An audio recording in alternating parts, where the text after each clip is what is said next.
So Suman, how did the visit go today with Steve Brine?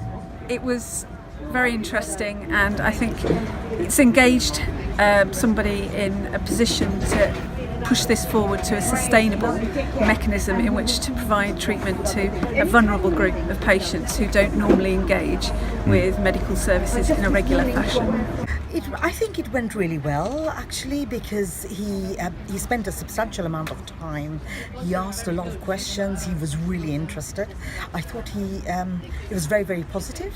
And would you like to see him take any action as a result of the visit today? Is there anything that he took on board in particular? I look forward to seeing how this could be made to roll out to different areas of both London and also of the UK, and to utilise a resource which we haven't with regards to the pharmacies and their relationships to provide treatment for patients and to change their long-term outcome. I think he got away with the right messages that we wanted, that community pharmacy can do a heck of a lot within its communities, the communities it serves. I think he took that away quite well, because he repeated that himself and said that's a true community pharmacy. You are, and he said that a couple of times. So I think that went down really well.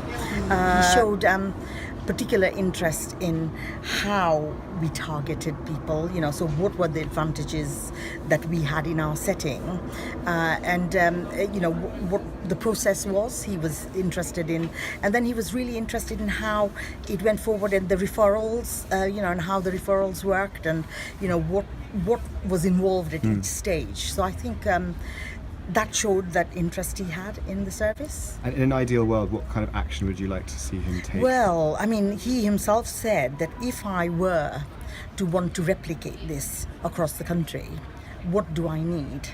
What would be the barriers? What would I need to be able to lift this and do something with it? He asked that question of Suman. He asked that question of the group, really, and I think that showed that, and that is what I'd would have. It's really nice to expect that, is that actually he showed an interest in seeing this across the country. Because I think he realised the benefits of the community pharmacy service within this little, So that could involve changes to the national contract, do you think? Oh wow, that would be good, wouldn't it? We've given him an idea of how it could be done between me, Suman, and the gentleman from MST. Actually, the framework needs to change a little. That came across, and yes, it is possible. And we told him, well, the vaccination service started like that. Initially the pharmacy vaccination service was little pockets as well, but actually it needs people who are with him. And he did say it was quite difficult in his position, but he did show an interest. So I think, yeah.